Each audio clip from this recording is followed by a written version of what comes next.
राधा हरी की कहानी। राधा हरी की कहानी जो सकरात से ली जाती है।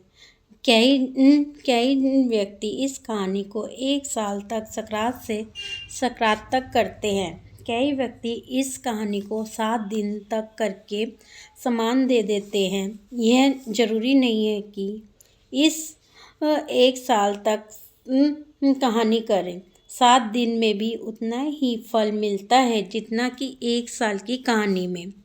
7 दिन की कहकर सकरात को सामान दे सकते हैं।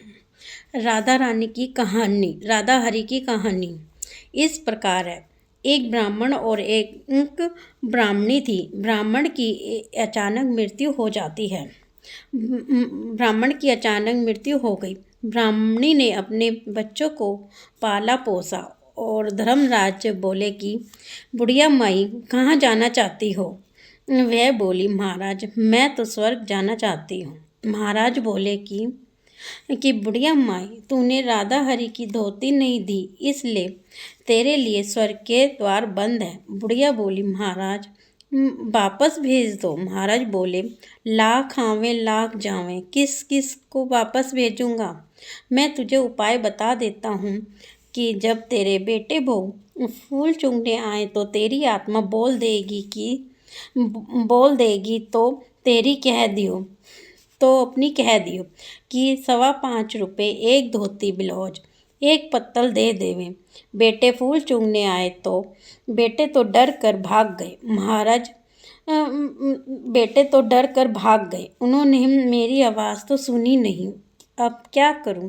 महाराज बोले कि गऊ चराने वाला आए तो उसे कह दियो, वो तो तेरे बेटे बहू से कह देंगे। गाय चराने वाला बोला, मैया मेरी बात सुनो, मैं घर पर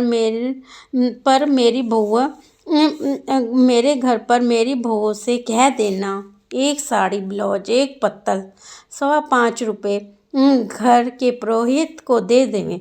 साड़ी आई गई ना देखकर मेरे पियर की चाय और मंगवा कर दे देवें।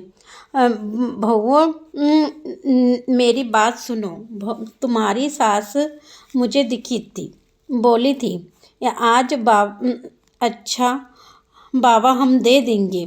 जेठानी जी दे देंगे और जेठानी ने भी कहा हम दे देंगे, कोई फ़र्क नहीं, इस सासू जी स्वर्ग में चली जाएंगी। साड़ी ब्लाउज 5.25 रुपया पत्तल दे दिया। बुढ़िया माई के स्वर्ग के दरवाजे खुल गए। जो इस कहानी को पढ़ता या सुनता है, हुंकारा भरता है, उसके स्वर्ग के द्वार खुल जाते हैं। बोलो राधा हरी की जय।